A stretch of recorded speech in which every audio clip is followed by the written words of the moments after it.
Hola amigos, hoy tenemos el placer de tener con nosotros en Apuntos en la Difusión a la doctora Luján Comas. Es médico especialista en anestesiología y reanimación, además de otras especialidades como homeopatía, terapia neural, sintergética y medicina holística. También es codirectora del Centro Merry Life de Barcelona. Es también coautora junto a Angie Carmelo del libro ¿Existe la muerte? Ciencia, vida y trascendencia. Muy bien, buenos días. Muchas gracias por estar aquí, doctora Luján. Bien, me gustaría empezar por una pregunta, que es la siguiente. Después de tu dilatada experiencia como médico adjunto en un hospital público, lo dejaste todo, ¿no?, para dedicarte a la medicina del ser, a la medicina del alma. Me gustaría saber qué es lo que te impulsó o quién te impulsó a tomar esta decisión. Es difícil de contestar esa pregunta. Yo ya llevaba muchos años haciendo y combinando esta otra medicina y en un momento determinado se me presentó la disyuntiva de elegir un camino y elegí el camino del ser. Hasta entonces, al hacer anestesia y anestesia en cirugía cardíaca, me dedicaba a dormir al paciente y a partir de ese momento decidí despertar al paciente. Entonces fue un cambio importante. Además, en la medicina holística y en estas medicinas complementarias lo que me gusta es que se ve al ser completo. No ves un brazo que duele o no ves una obesidad, sino que siempre hay un factor que tenemos que darnos cuenta de él y sanarlo, porque si no estamos sanando los efectos y no las causas. Somos mucho más complejos que simplemente un cuerpo físico. ¿Esto es lo que te lanza a ti, de alguna forma, a tomar la decisión? Es decir, lo que yo estoy haciendo aquí a mí no me llena y tengo que ver al ser humano como un ser. Como un ser completo, sí. Como un ser completo. Muy bien. Tenemos la creencia actual dentro de la medicina que la conciencia es un producto del cerebro, a nivel médico. Si es así, ¿dónde podemos colocar la conciencia? ¿La tenemos en el cerebro? ¿O dónde está esa conciencia? Claro, a ti y a mí, cuando estudiamos fisiología, nos decían que en el cerebro estaba todo, que en el cerebro estaba la conciencia, con lo cual cuando se muere el cerebro físico, en teoría se muere la conciencia. Pero a través de las experiencias cercanas a la muerte nos estamos dando cuenta de que quizá no, quizá la vida sigue y que esa conciencia es mucho más lúcida sin tener el soporte del cerebro. Por tanto, tenemos que estudiar dónde está esa conciencia. Hay muchos estudios que se han hecho, estudios científicos en todos los países, de dónde está la conciencia. Entonces, ¿cómo es posible que cuando no hay ese portador, que es el cerebro, siga existiendo esa claridad mental mucho más clara que cuando estás despierto? Pero no solo eso, sino que además tienes una memoria. Si sabemos que dentro de la anatomía del cerebro están los centros de la memoria y están hipóxicos, anóxicos, o sea, sin oxígeno, ¿qué pasa con esa memoria y con esa conciencia tan lúcida y que además se mantiene a lo largo de los años exactamente igual? Entonces han visto que en una serie de hipótesis te hablan de el citoesqueleto celular. El citoesqueleto celular son unos microtúbulos que, por los que pasan fotones. Son microtúbulos de un solo fotón. Entonces, como tenemos trillones de microtúbulos en nuestro organismo, son trillones de láseres, porque las características de esos microtúbulos con ese fotón es que guardan una información. Entonces, en esos microtúbulos parece ser que dicen que está mantenida la conciencia, y cuando nosotros morimos o cuando tenemos unas experiencias cercanas a la muerte, esa información pasa a ese campo cuántico, al campo punto cero, y cuando nosotros la necesitamos, la volvemos a traer. Hay, por ejemplo, un anestesista, Stuart Hameroff, es profesor en la Universidad de Arizona, que él dice que esa memoria está en los microtúbulos, porque cuando anestesian a una persona, esos microtúbulos están alterados. Tienes también a Sir Roger Penrose, que es profesor de matemáticas en la Universidad de Oxford, que él es físico, que él también habla de los microtúbulos. Tienes a Beck en el 2003, que dice que las experiencias cercanas a la muerte pueden ocurrir en esos microtúbulos, porque en esos microtúbulos no hay ni espacio ni tiempo. O sea, tú haces una revisión de tu vida en el final en el momento de premuerte o en la muerte, en el que esa revisión es fuera de tiempo y espacio. Entonces, a las características de esos microtúbulos y de ese holograma es que es no local. No local. Entonces, ¿podríamos estar hablando entonces ahí de un subconsciente en el cual no existe ni un espacio ni ningún tiempo? Sí. Que nos lleva a una consciencia global. A una consciencia global, por supuesto, sí. Nada se pierde, todas las experiencias están archivadas en nuestra memoria, en este citoesqueleto, en estos microtúbulos.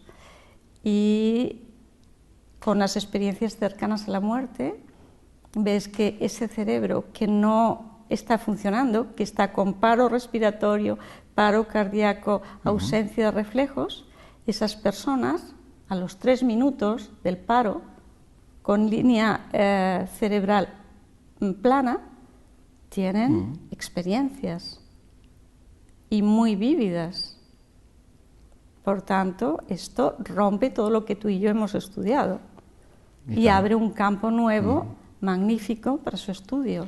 Por lo tanto, la memoria la tenemos en el cerebro y también la memoria, de alguna forma, la utiliza el cerebro. Exacto. Entonces no hay disyuntiva ahí en que la memoria está en el cerebro o la utiliza el cerebro, sino que entonces sería la memoria está en el cerebro y es utilizada también por el cerebro, porque hay bastante controversia en ese sentido. Yo creo que son las dos cosas. Las dos cosas, ¿eh? Sí. Es que cuando hablamos de holograma, el holograma no coge un trocito. Ese trocito, si lo coge, tiene la información del todo. No hay separación. Por lo tanto, entonces, ¿nosotros somos o tenemos un cuerpo?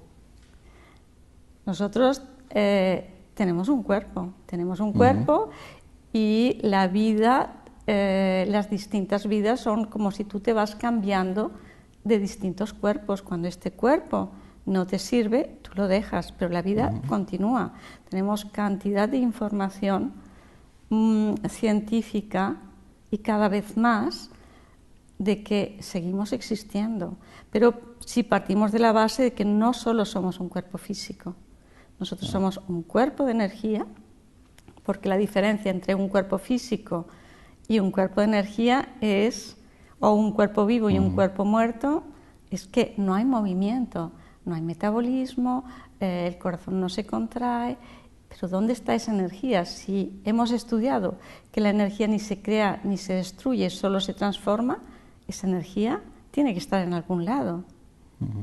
Y los físicos nos hablan ya en este momento de 11 dimensiones. Matemáticamente han demostrado que existen 11 dimensiones. Por tanto, ¿por qué no vamos a existir en otro plano? Pero simplemente nosotros que vivimos acotados por 3 dimensiones no lo vemos. Pero es que nuestro espectro visual es muy pequeñito dentro de todo el espectro de radiaciones, de vibraciones, es muy pequeño. Nosotros no vemos con el mando de la televisión cómo se enciende la televisión. Sin embargo, se enciende. O sea que no quiere decir que lo que no veamos no existe. Puede estar en otra escala que tu ojo no ve. O sea, es como si nuestro cerebro fuera una pantalla. Nuestro cerebro es una pantalla. Entonces, lo con ponemos en marcha. unas limitaciones. Lo mismo que la hormiga, que vive en 2 dimensiones, no es capaz de vernos a nosotros, que vivimos en 3. Y nosotros no somos capaces de ver más dimensiones, pero eso no quiere decir que no existan. Robert Lanza, que es un médico muy importante y que ha escrito un libro del biocentrismo, es una de las 100 personas más importantes de este siglo, según la revista Times, habla de que nosotros no morimos, de que nosotros seguimos existiendo y que somos una flor perenne que se abre en distintos universos. Siempre seguimos viviendo, pero que morimos porque nos confundimos con un cuerpo físico y el cuerpo físico muere. Entonces, el paradigma clásico de que nosotros somos un cuerpo y más allá de la vida que nosotros tenemos, es decir, si transgredimos la frontera de la muerte no existe nada más, se queda obsoleto. Totalmente, desde este punto de vista. Totalmente. Pero es que eso es del siglo XX. En el siglo XXI no es así, por todos los estudios que se están haciendo. Claro, y además se ha visto que las experiencias cercanas a la muerte, en este momento, todos los estudios que se están haciendo son comprobables. Con Raymond Moody, con el doctor Raymond Moody, en el 75, que escribió el libro Vida después de la vida, él recogía experiencias cercanas a la muerte, pero eran lo que otras personas le contaban. No se podía corroborar.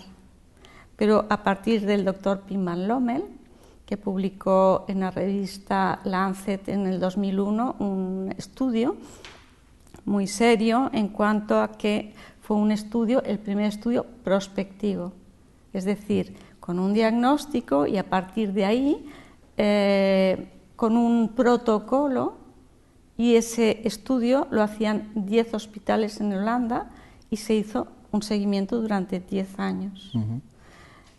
Esas personas que tuvieron las experiencias cercanas a la muerte, se podía corroborar lo que estaban diciendo a través de los médicos que estaban allí, a través de las enfermeras, a través de sus familiares, que no es lo mismo que si tú tienes una epilepsia, porque hablan de que esas sensaciones son muy similares a los alucinógenos, son muy similares a las experiencias místicas, a focos de epilepsia, son muy diferentes.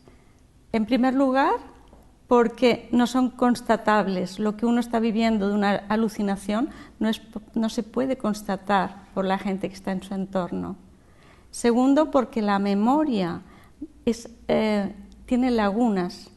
Las memorias en los episodios epilépticos o alucinógenos tienen lagunas cuando las cuentan. Y por último, y lo más importante, es que las personas que han tenido experiencias cercanas a la muerte han cambiado sus valores. Y a partir de ese momento se dedican a que su vida tenga sentido. Por lo tanto, las personas que han vivido estas experiencias cercanas a la muerte han tenido como un revival de toda su vida en un momento para tomar esas decisiones. Por lo tanto, pero no solo eso, sino que han visto que nadie les juzga. Han visto que todo lo que cuentan es que es en un ambiente de un amor incondicional, de una paz incondicional, y no quieren volver. Normalmente no quieren volver.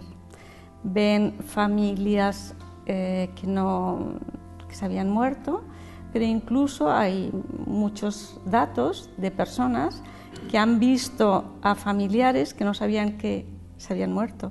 Que existían. Sí, y han visto que se han muerto. Las personas que vuelven dejan de tener miedo a la muerte porque es un nacimiento a otra vida, mucho más plácida que esta, en que los miedos de la muerte, porque muchos de los miedos de la muerte yo creo que son la cultura, la religión, el miedo al sufrimiento,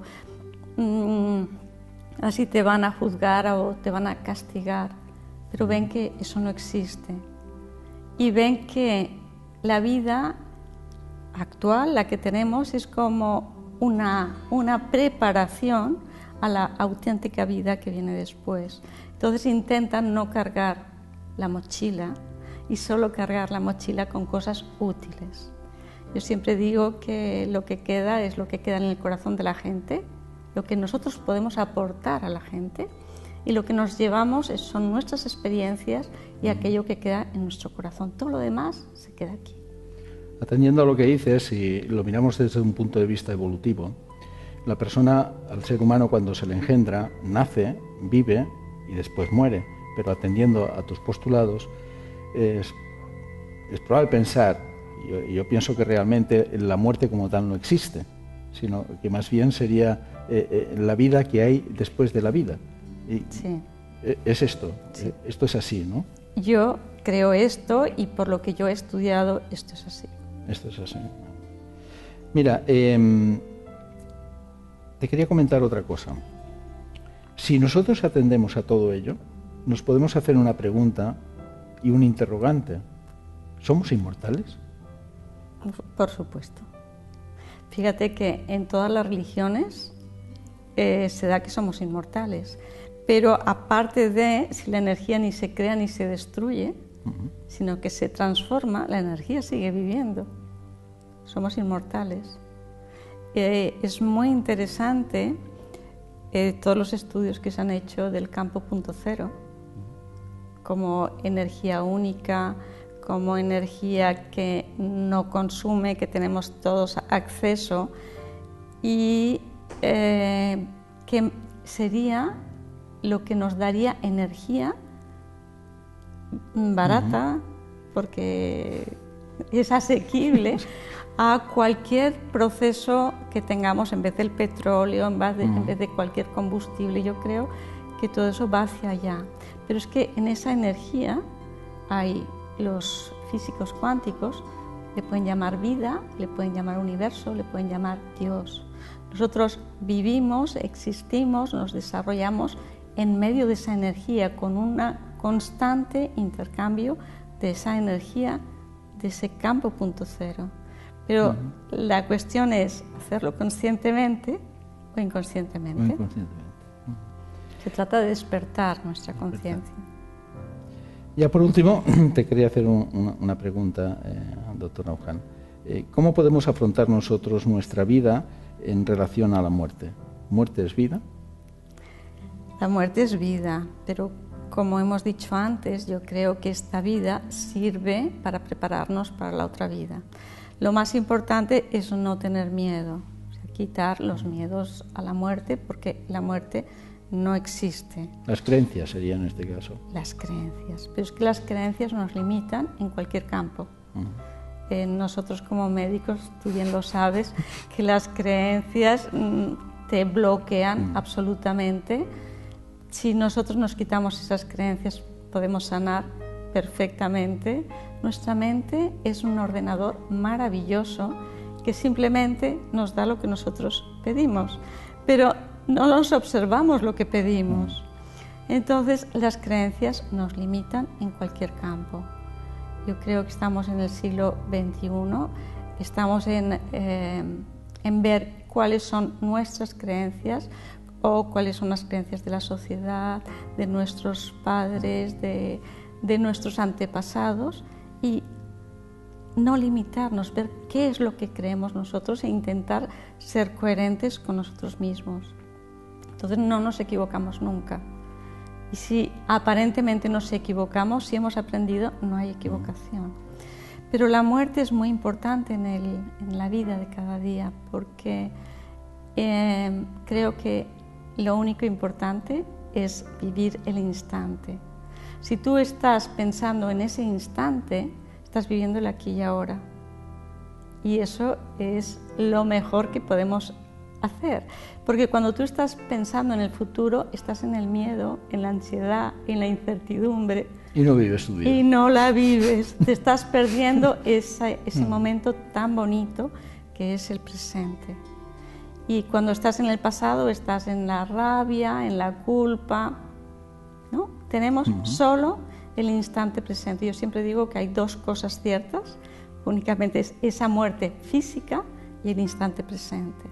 Entonces, vivir el instante presente de tal manera que cuando tú llegas a la noche, haciendo una revisión de tu día, hayas podido ver que has sido lo más coherente posible y que cada día eres más consciente de tu coherencia, creo que nos ayuda a morir, porque estamos muriendo a cada instante, pero haciendo lo mejor posible. ¿Y cómo se hace lo mejor posible? A través de la conciencia. Cuando tú estás en el futuro, no estás en la conciencia. Estás en un automatismo, solo estás en la conciencia en el presente. Y en el presente conectas con tu corazón y conectas con todo. Yo pues creo que ahí está. Esa es la clave. Nuestra línea es conectar con nuestro corazón, vivir nuestro presente con conciencia, con coherencia. Exacto. Y así de esta forma podremos llevar de una forma más asequible la vida que hay después de la vida. Es así. Lo has definido perfectamente. Muchísimas gracias. Muchas gracias, Josep. Pues muchas gracias a todos vosotros y hasta lo próximo. Un abrazo a todos. Gracias. Gracias.